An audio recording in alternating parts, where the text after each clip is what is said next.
సభా అధ్యక్షులు నా సోదరుడు మీ అందరి ప్రియతమ నాయకుడు జనంపల్లి అనిరుద్ రెడ్డి గారు, అదే మాదిరిగా మన ప్రియతమ ముఖ్యమంత్రి గారు తన రాజకీయ జీవితం ఈ రోజుతో 20 సంవత్సరాలు పూర్తి చేసుకొని యువకులకు ఆదర్శంగా నిలబడి యువకులకు రోల్ మోడల్ అయి మీరిచ్చిన ఓటు, మీరేసిన ఓటు, మీరు నాటిన బీజం ఈరోజు రాష్ట్రానికి ముఖ్యమంత్రి అయ్యింది. రాష్ట్రానికి ముఖ్యమంత్రి అయిన ఎవరు కూడా నేను ఎక్కడికంచి రాజకీయం స్టార్ట్ చేశానో అక్కడ కృతజ్ఞతతో సభ పెట్టుకుందామని ఎవరికి ఆలోచన రాదు. మన ప్రియతమ నాయకుడు పేద బీద బడుగు బలహీన వర్గాల ఆలోచన విధానంతో ముందు నడుస్తున్న వ్యక్తి కాబట్టి మనందరి మధ్యలో ఈ సభని ఏర్పాటు చేసుకొని ఈ సభకు మీ అందరితో పాటు వరుణ దేవుడు కూడా ఆశీర్వచనాలు ఇస్తున్నాడు అనే విషయాన్ని మరొకసారి తెలియజేస్తా ఉన్నా. అదే మాదిరిగా డిప్యూటీ సీఎం గారు, నా సహచర మంత్రులు, వేదిక మీద ఉన్న ఎమ్మెల్యేలు, కార్పొరేషన్ చైర్మన్లు, ముఖ్య నాయకులు, మన జడ్చర్ల నియోజకవర్గ నాయకులు, ఇక్కడికి వచ్చేసినటువంటి సోదర సోదరీమణులారా, ఒక్కడి గుర్తుపెట్టుకోవాలి.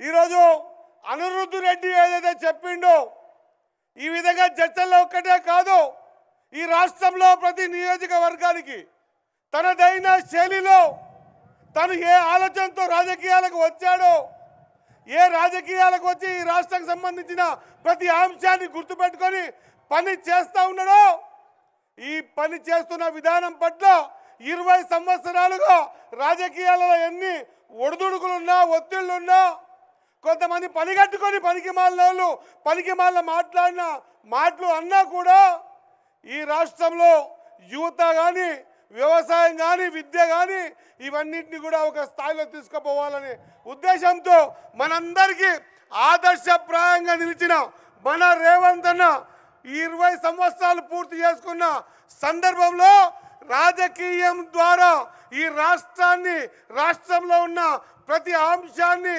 పరుగులు పెట్టించే విధంగా తీసుకుపోతున్నాడు. కాబట్టి మనమందరం కూడా ఆలోచన చేయాలి. నిన్న మొన్నగా పొడుగు వ్యక్తి దగ్గర మాట్లాడిన చర్చలలో ఆ మాట్లాడిన వ్యక్తికి చెంపచెల్లుమనే విధంగా ఈ రాష్ట్రంలో జరుగుతున్న అభివృద్ధి గురించి ప్రతి ఒక్కరు అవగాహన చేసుకొని వాళ్ళలాగా బందీలలా కాకుండా ప్రజా జీవితంలో ఎప్పుడైనా ఏ ముఖ్యమంత్రి అయినా చూసారా? బండి కాన్వాయ్లో రావచ్చు, కానీ ప్రజల మధ్యలో వస్తా అని చెప్పి మీ అందరినీ కలుసుకుంటూ మీ అందరికీ చేతులు కలుపుతూ వచ్చిన ప్రజా నాయకుడు, ఒక విజన్ ఉన్న నాయకుడు. మన ఈ నాయకుడికి మనం బలంగా ఉండాల్సిన అవసరం ఉంది. రాబోయే రోజుల్లో ఆయన తీసుకునే ప్రతి నిర్ణయాన్ని కూడా మనమందరం కూడా బలోపేతం చేసి ఈ రాష్ట్రానికి పట్టిన పీడను వదిలించే ఒక గొప్ప అవకాశం ఆయనకు దొరికింది. ఈ రాష్ట్రాన్ని బాగు చేసే ఒక అవకాశం దొరికింది. మనమందరం కూడా వెన్నుదంటి ఉండి, ముఖ్యంగా యువకులు, మా సోదరీమణులారా, మనం ఒకవేళ మళ్ళొక్కసారి ఏదైనా అలసత్వం వహిస్తే మళ్ళా దొరల చేతిలో రాజ్యాధికారం పోయే పరిస్థితి ఉంటుంది.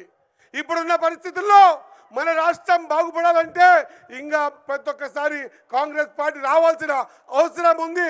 మీలాగా అన్నా మేము ఈ 20 సంవత్సరాలు పూర్తి చేసుకున్నటువంటి ఈ శుభ సందర్భాన మీరు రాజకీయ పరంగా నిర్ణయాలు తీసుకోండి.